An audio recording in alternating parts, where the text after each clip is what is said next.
Hello, valued viewers. Welcome to my program, Mining for the Truth. I'm speaking to you live from Ghana, West Africa. Mining for the Truth refers to the process of digging to discover the undiluted doctrines of Christ, our 10th Church of Christ. Joseph Atta is my name once again. I welcome all my viewers from all over the world: Australia, USA, Dubai, Nigeria, South Africa, India, and everywhere. Theophilus Enu, you are welcome to my program. You are a good friend. God bless you so much for being there for me. Doris Odonko, this is Atta. I love you, you love me too. Having said that, if you want to donate, my number is 0248 026557. 0248 026557. I thank all those who have been donating to support the program or making it a success. We are in a new year. I am praying that God should bless you as a resolution. Alright, without wasting much time, we'll move straight to episode 6. In fact, last week was episode 5. Some parents who trained up their children in the way they should go. If I'm not mistaken, in the way they should go, or in the Lord. They are all the same. You can say in the way they should go, or in the Lord. The video is doing well, actually. Thank you for everything. You can comment and share your ideas. We are learning. So feel free to bring out your views. I face fact, actually. I face fact. And if you don't like the truth, there's no way you like me. People who have issues with me are hypocrites, actually. Time and chance happen to everyone. I think Ecclesiastes 11 verse 9. I'll check and see. Ecclesiastes 11 verse. At times, as I've been saying, I want to check if I've misquoted. Very good. No. It's rather 9 verse 11. Sorry. So we have the 11 verse 9 is about to enjoy your life as a youth, but you must know that God is going to bring to judgment what you did. The 11 verse 9, the 9 verse 11 is about time and chance happening to everyone. I will read. Again, I saw that under the sun, the race is not to the swift, nor the battle to the strong, nor bread to the wise, nor riches to the intelligent, nor favor to those with knowledge, but time and chance happen to them all. So time and chance happen to everyone. I'm asking that. What did you do with your time? What did you do when you had the time? You did nothing. I utilized my time by studying the word of God. And I'm doing what I'm doing. God has sent me Matthew 28 verse 18 to 20, Mark 16, 15 to 16. I'm only serving Christ. And the gospel will always offend pretenders. A true Christian must teach to offend pretenders. So if you are a hypocrite, and you dislike my program, I don't have any problem with that. At least, if I get one viewer, I've done my best. Having said that, we are straight to episode 6. Restrain thy child. Restrain thy child. Introduction. 2 Timothy 3:15. I think last week, it appeared that I misquoted. I was in the spirit, so I skipped. Now today I'm going to use it as my introduction. 1 Timothy 3 verse 15. And that from a child you have known the Holy Scriptures that are able to make you wise unto salvation through faith that is in Christ Jesus. So you can imagine, I repeat, and that from a child you have known the Scriptures that are able to make you wise unto salvation through faith in true faith, that is in Jesus Christ. So this should tell you that when you start learning the Bible from onset, you become truly wise. And I've been saying that people who don't study the Bible are not wise. You can be wise, gain wisdom by studying the Word of God. Now, what is the text about? So contextually, Paul emphasized that Timothy knew the scriptures from infancy through her mother Eunice and the grandmother Lois. So we are saying that the elderly or the elder women have responsibilities to train the younger ones in the Lord. So you can see that it was Lois and Eunice who inculcated biblical values into a son and then a grandchild from infancy. From infancy. So therefore, that's why Paul was saying that you have known, and from that from a child, you have known the Holy Scriptures that are able to make you wise unto salvation. In fact, Eunice did so well, and then her mother, they did so well. The emphasis, like last week, was on Eunice. She did marvelously well, inculcating biblical values right from the infant stages of Timothy. Christians must be deeply rooted. As a Christian, you must be deeply rooted in the scriptures. Are you deeply rooted? And you have a child. What have you dedicated this child into? Into prostitution, into betting, into what? If you go to the media, you find so many young girls exposing themselves to record videos for people to like, to gain more viewers, and then they will be paid monthly. How much is this money? They have not thought it wise, the future implications. They have parents. Not all of them are orphans. Now, to some of them, they are being supported by their parents, especially their mothers. Especially their mothers. They see nothing wrong with what their daughters are doing up there. And I'm surprised. Sometimes they follow me, and when I see that you are indecent, then I delete your account or I block you. Actually, I'm a Christian, and I hate unrighteousness and ungodliness. We are all sinners. Does not mean that I should swim or I should propagate, I should support sinners. It is impossible, and it is even disrespect for small girls to have acquaintance with me precisely where they are indecent. If you are indecent and indisciplined, if you are indecent and indisciplined, if you are hypocrite, you always find issues with me. I live for Christ. There's a song that I've forgotten it, but I live for Christ. Whether I live or die, I live for Christ. So here we are saying that Christians must be deeply rooted in the scriptures. The song I think I remember. I have decided to follow Jesus. I have decided to follow Jesus. I have decided to follow Jesus. No turning back, no turning back. So I've decided to follow Jesus. And there's no turning back. I have decided. If you read the Bible, it is none of my business. Even God himself has never forced anyone to worship him. I've been telling people that, especially those who are condemning the Bible, that God is not forcing you to worship him. No matter who you are, you die.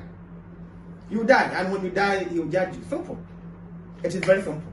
So you be so argumentative and condemn the Bible, insult God. I mean, who cares? But you die. No matter who you are, no matter how cautious, how careful you are, you will die. And when you die, you meet him. The moment you die, Hebrews 9 verse 27, you are judged into either paradise or Tartarus. Luke 16 verse 23. So my duty is to follow Christ. So here we are saying that Christians must be deeply rooted in the scriptures to provide wisdom for salvation through Christ Jesus. To provide wisdom. James 1 verse 5. If you need wisdom, ask God, because he gives it liberal. Always have been saying that the Greek word for wisdom there is Sophia, which means the application of knowledge, understanding, and common sense.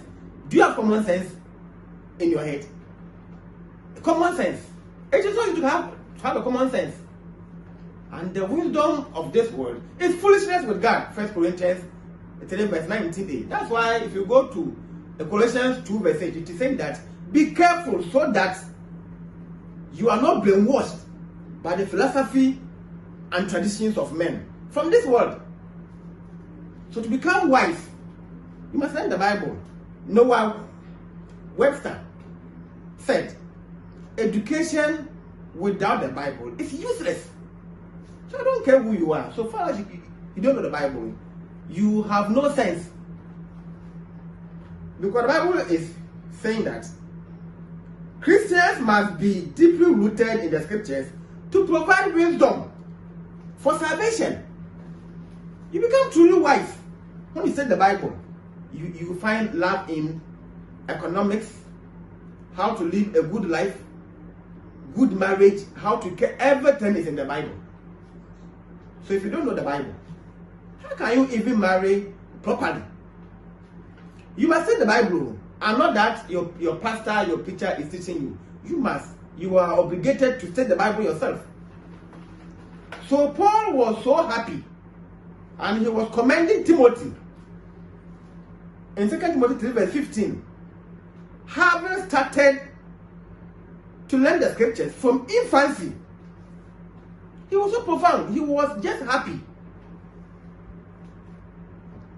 Restrain their child. Eunice restrained her child Timothy. She restrained him. She restricted him to study the Bible, to adhere to the Bible from infancy. From infancy. What have you been teaching your child from infancy? To watch cartoons? To regulate the television with the remote? One thing I hate is a child who is so conversant with television. So when there are visitors, then the mother will call the child to navigate or to select a channel for the visitors to watch. Ignorantly, they applaud. Have you given your child a phone to play games or what? Charity begins at home. By giving your child phone earlier to play games than others. Don't be surprised when he grows or when she grows to become a gambler. Eunice restrained her Timothy right from onset. Right from onset. She dedicated Timothy to God's work.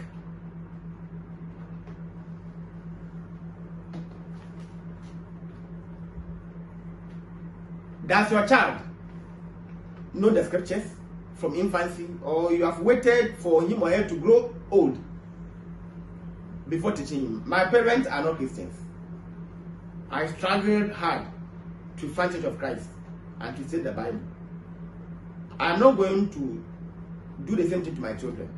Right from onset, if I have a child, he or she will be here, seated by me as I'm teaching, so that in future, when this child grows, will know that, hey, my dad began the ministry or the evangelism with me when I was even a baby, when I couldn't even speak. And I have been saying, my page will be continued by my children in future. When I grow old, where maybe I have some eye problems, my voice has faded, where I cannot teach, where I don't have the strength to teach, then my children will continue my legacy. All right, we are going to look at two people, a mentor and a mentee. Eli or Eli and then Samuel. So one, every serious Bible student knows the sad story of Eli, the priest and judge of Israel, who was incapable to train up his sons in the Lord. 1 Samuel 2 verse 12. 1 Samuel 2 verse 12. Samuel. First Kings.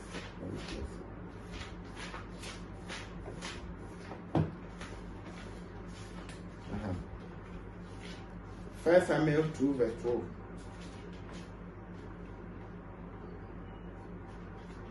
Very good, I'm here. Now the sons of Eli were worthless men. You can imagine the Bible. Now the sons of Eli were worthless men. They did not know the Lord.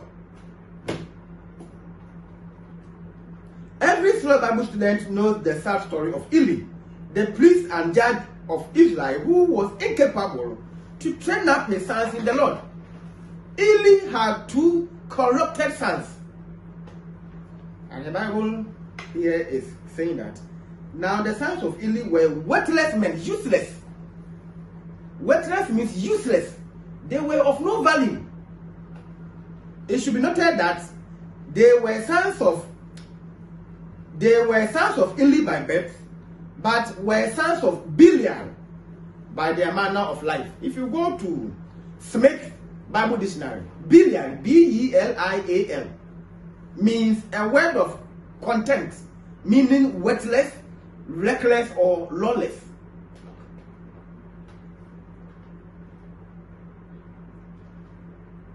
And what did they do? They were sleeping with the women who were cleaning or who were working at the temple. They took bribes. You go there. And how can a whole priest fail to direct his sons to imitate him when he was dead or when he was gone?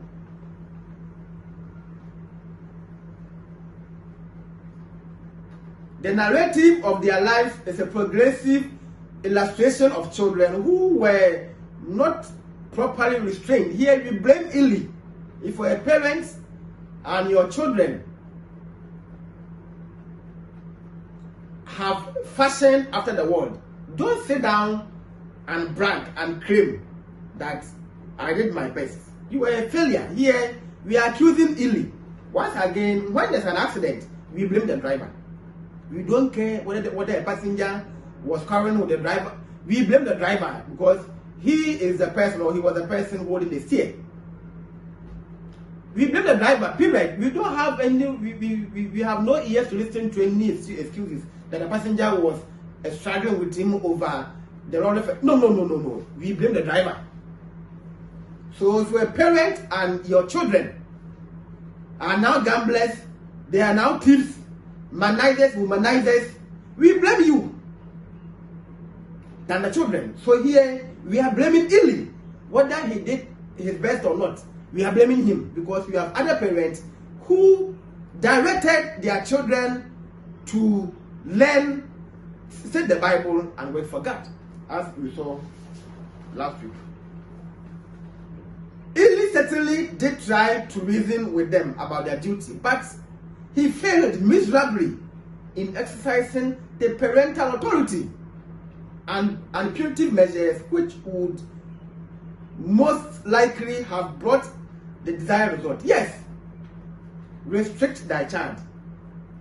There's a saying that when the ill person, for example, your relative is ill and has refused to drink the medicine, you must force him or her, otherwise the relative will die. So sometimes even the ill person is forced to drink the medicine or to take the injection by force, because if care is not taken, this person will die. He or she needs the medicine to survive. And because of the illness, you see, there's a preventive measures to take the medicine. The illness will officially prevent the medicine. I mean, there's a lack of appetite. So the caretakers must force these patients to drink the medicine by force. That's the sense of punitive measures of draconian type. Sometimes you have to be so harsh and rigid on the children. Do not let them to be so liberal. You autocratic and then liberal. Sometimes you have to exercise autocracy.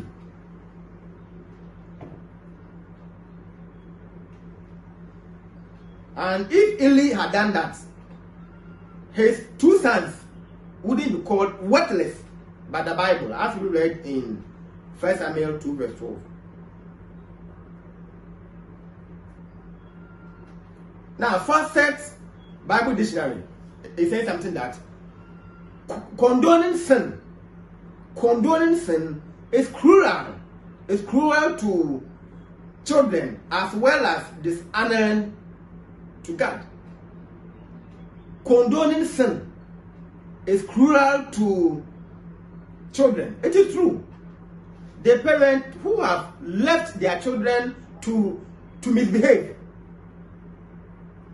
on social media, into prostitution, to join Freemason, to join Illuminati, to stake bets, to smoke, to drink, to womanize, to kill human beings for rituals, you are causing them harm. They are ignorant. That's what the law will say. You brought them into this life. Children are similar to molten iron. They must be molded using a pattern or template so that they become what you want them to become, and not to let them become what they want to. That's why you say that condoning sin is cruel to children. So cruel. Why? Because in the future they become useless. They will not go to school. When they went to school, they were truants, they were disrespectful, they were recalcitrant, so they were sacked. They lived reckless life. And in future, when their friends are moving, when their friends are going, they are stagnant. There's a barrier. They have no qualification. So they cannot be employed unless they continue in their addiction till they die. Condoning sin is cruel to children. If you're a parent and listen to me, to condone a sin, it's a cruel to the child. You are causing the child more harm. He grows or she grows to become a social misfit. And in future, you'll be expecting that when you see your neighbors' children going, your peers' children going, you wish your children are also as they are. It all goes down to training. Someone was training his or her child. Were you also doing yours? As well as dishonoring God, you have failed God. God wants every parent to train the child to fashion or to live his life in accordance with the Bible. That's what we read at the intro from 2 Timothy 3 verse 15, that Eunice and Lois, they trained Timothy when he was infant through the Bible. This is what God wants. It is not by force that the child becomes a preacher or a pastor, but the child must know God. If you go to ancient Israel, all the children were taught the Pentateuch, the first 5 books of Moses. They were to recite it, and they knew it. This differentiated them when they were into captivity in Egypt.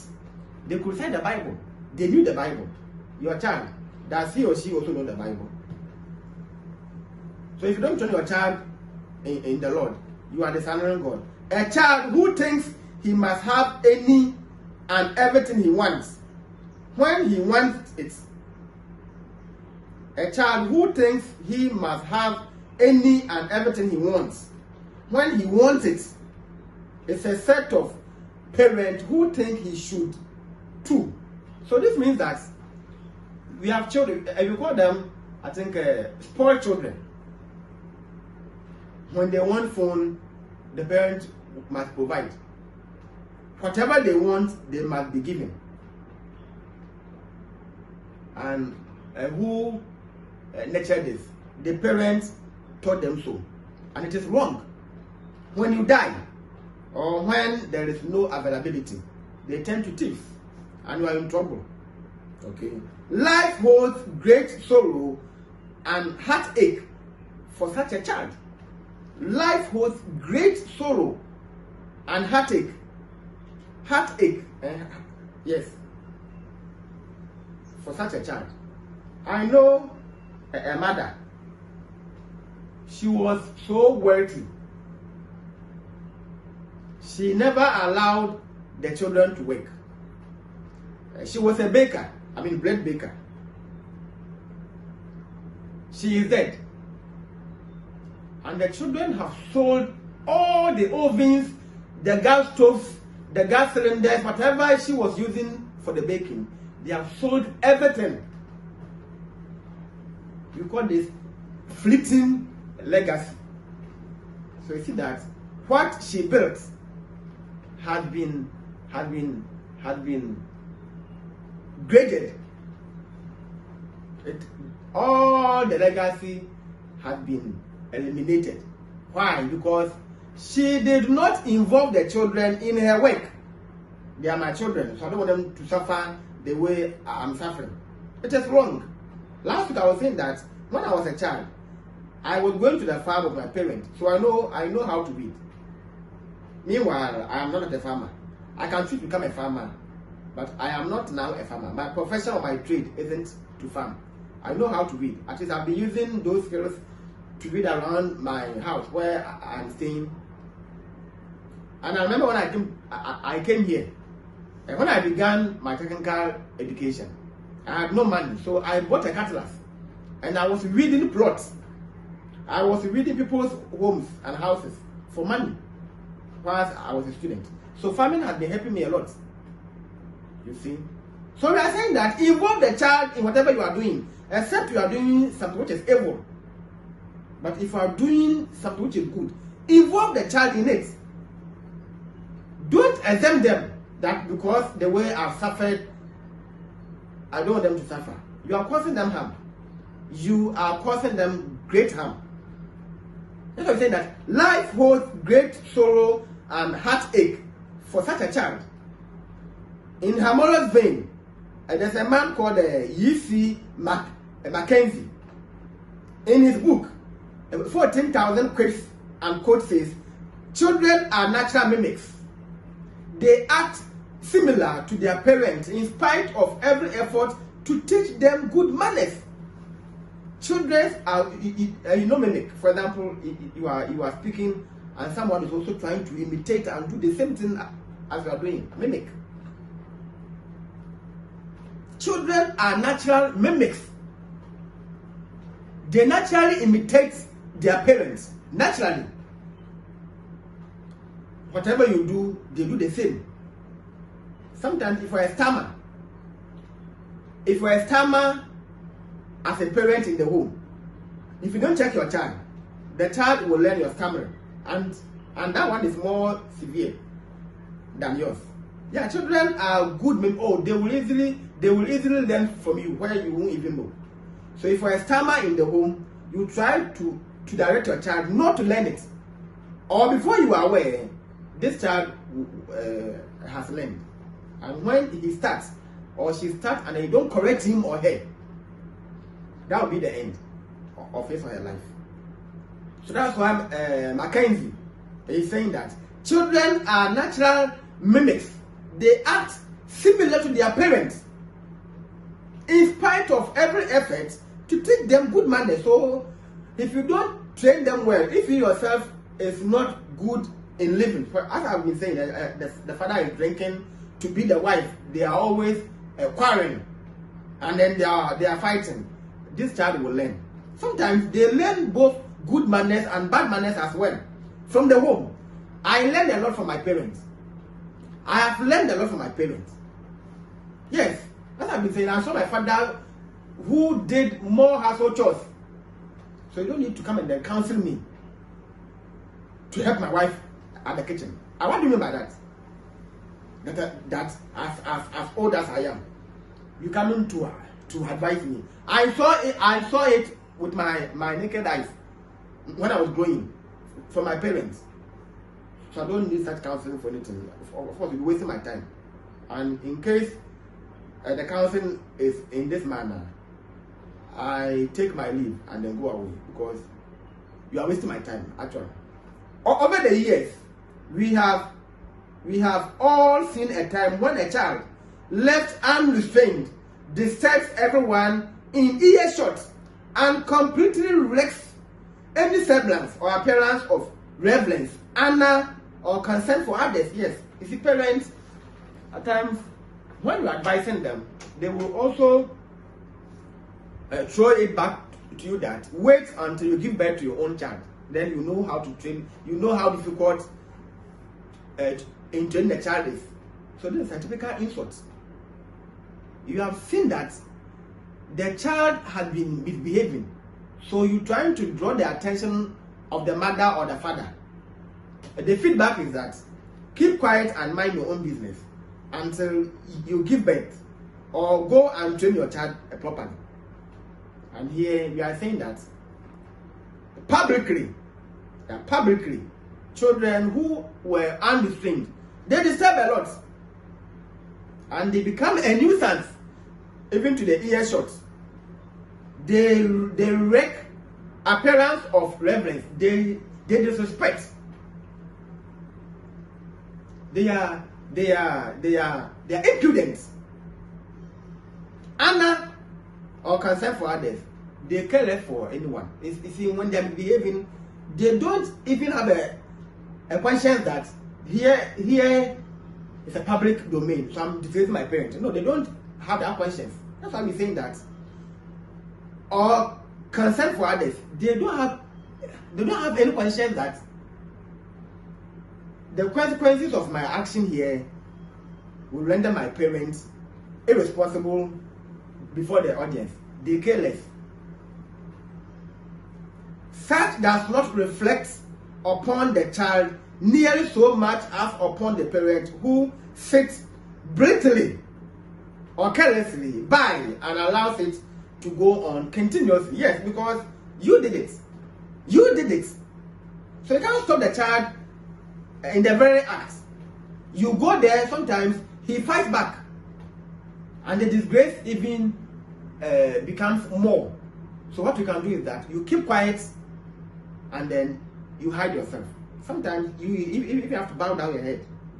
But hey, your friends will know that the boy who has been behaving, the girl who has been behaving, is your own child. And they are also aware that you fail to train him or her from infancy.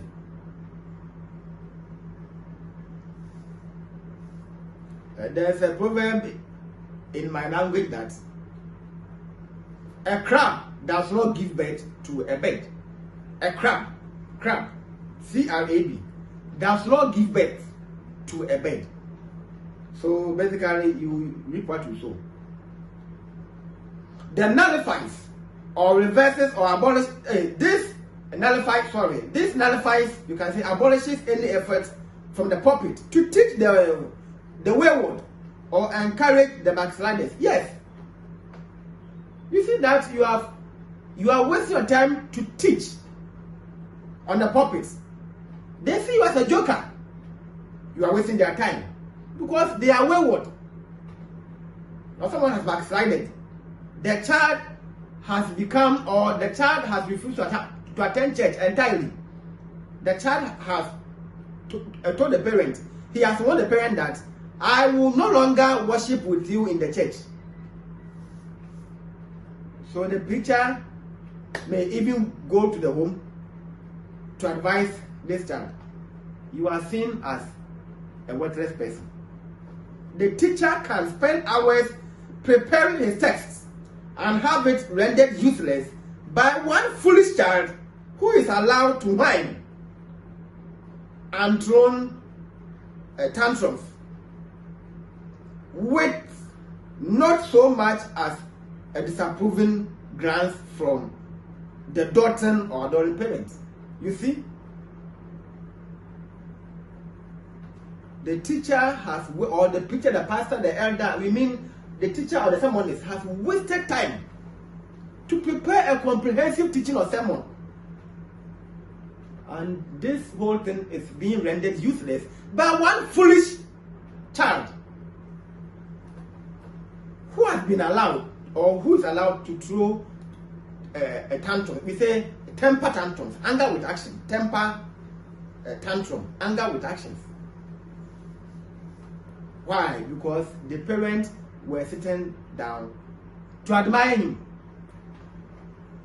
They are in churches. Such should never be allowed. Children should be taught early on that God's house is a place of reverence, quiet, and respectful silence as we are in the presence of the Lord. When we are worshiping God, no sort of insubordination should be encouraged. And this is to be done by the parents. They should have trained the child earlier that we go to church to show reverence. We revere God. Revere. In worship, God is the center of reverence, not any human being. So there shouldn't be any insubordination. We don't want any impudence attitude. No recalcitrant, no disobedient. Children are going to be children. Of course, we know now, when they are infants, they can cry. This isn't what we are making reference. We are making reference to an adult or a teenager. No one expects differently, of course, when they are children. But they should never be allowed to think that this is just a big playhouse and this is fun time. Even the infants, the 1 year, the 2 years, and the 3 years. At times, worship is ongoing, and children are shouting, they are running, they are falling down. Some even want to climb to go and then maybe hold the teacher or the sermonist. And the mother is sitting down there laughing. She's so comfortably seated and laughing. You are in church. Someone is teaching or preaching and you are laughing. Is your mind part of the worship, or you are absent-minded? And at the end they say that I went to church. To do what? To sit down and crack silly jokes with your child. You are going to church to worship with God. Restrain that child, even in worship, because you are part of the worship. And you don't sit down there to play with your child. Then better you should have been in your house or on your home. Then you play with this your child. Can you go to work and play with your child and then still be maintained there? They will sack you because you're not serious in life. The workplace is not your matrimonial home. When you're worshiping God, there's no time for play.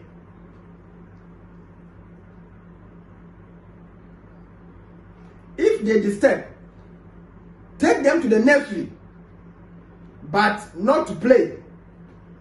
Are you listening to me? Are you there? Are you listening to me? If they disturb, take them to the nursery, and we mean the Sunday school. They are not going there to play, but to study. At least they can be taught some poems, how to recite some poems, and a whole lot. They have some curriculum for the children, no matter their age. It is a place to teach them. If you can't teach them in your home the Bible, you send them to the trained teachers who are the Sunday school to start teaching your child for you. But of course, if you're a parent, you are supposed to teach your child than the Sunday school teacher or madam. Your seed should not be known by the amount of trash and food crumbs your children throw there. I love this teaching. You understand? When you are sitting, you go to church and see you have some biscuits, wrappers, pour water, there's a sachet water, incomplete drunk water. The whole place has turned into refuse dump. The whole place. So messy. And these parents, they don't also sweep the church, but they go there with their undisciplined children to make rubbish for others to sweep. And when they are done with the church service and they are going, ignorantly and then sadly, they don't even waste time to clean the environment. So you can imagine dating God's room. When they worship God, you went there to date the environment. Do you respect God? Do you respect God? So you see, there is subordination of your child, and then the result. Your seed should not be known by the amount of trash and food crumbs your children thrown there or throw there. So you see, when they are done with eating, you take it, you put the rubbish in your bag. Or better still, you stand to go and then you dump it in the refuse dump. Simple. When they pour water, children, especially the infants, they are very disturbing. Actually, their way of reasoning isn't the same as we are. When they pour water, you go for the mop, you mop it. Before you stand to go, you must clean your environment before you leave. But even that, the teachings is saying that your seed should not be known. Oh, here is Mrs. Atta, for example. So once they are cleaning, even in your absence, they could identify that this seat was occupied by Mrs. Atta. Why? Because you were indisciplined. And so also your children or your child is, or children are. The wonderful mothers who consider others and love their children already practice these things.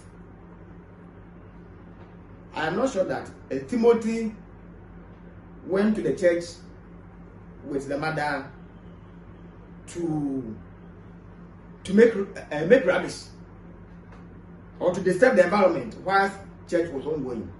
The child might be seated with you on your lap or on your side.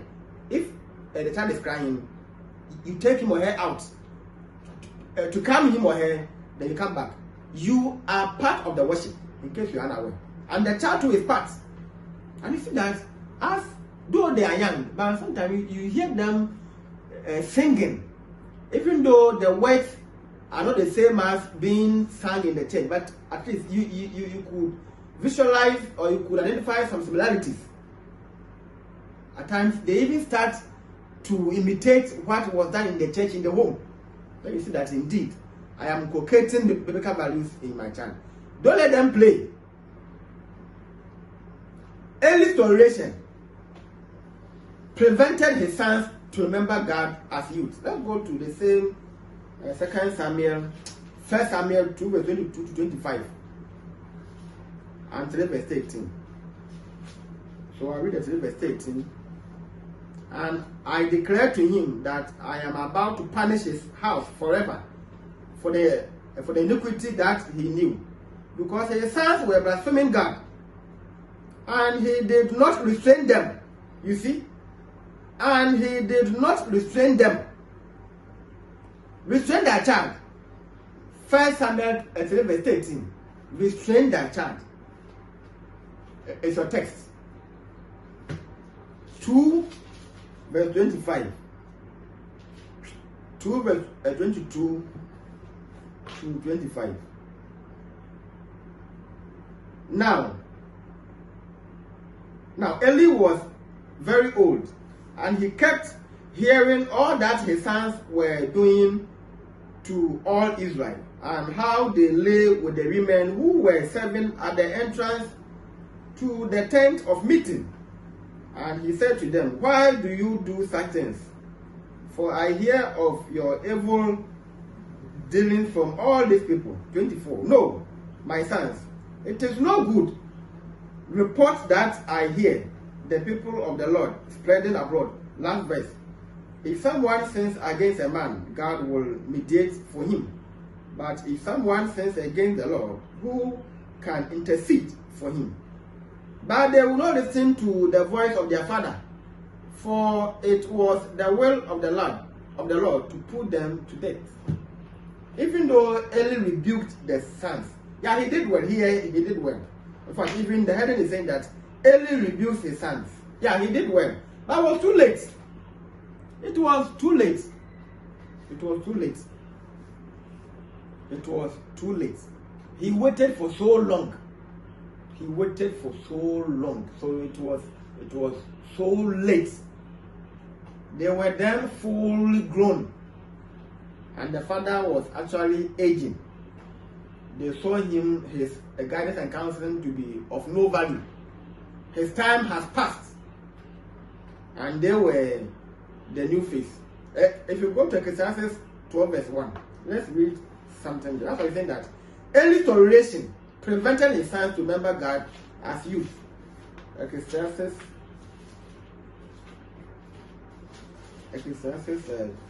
12 verse 1.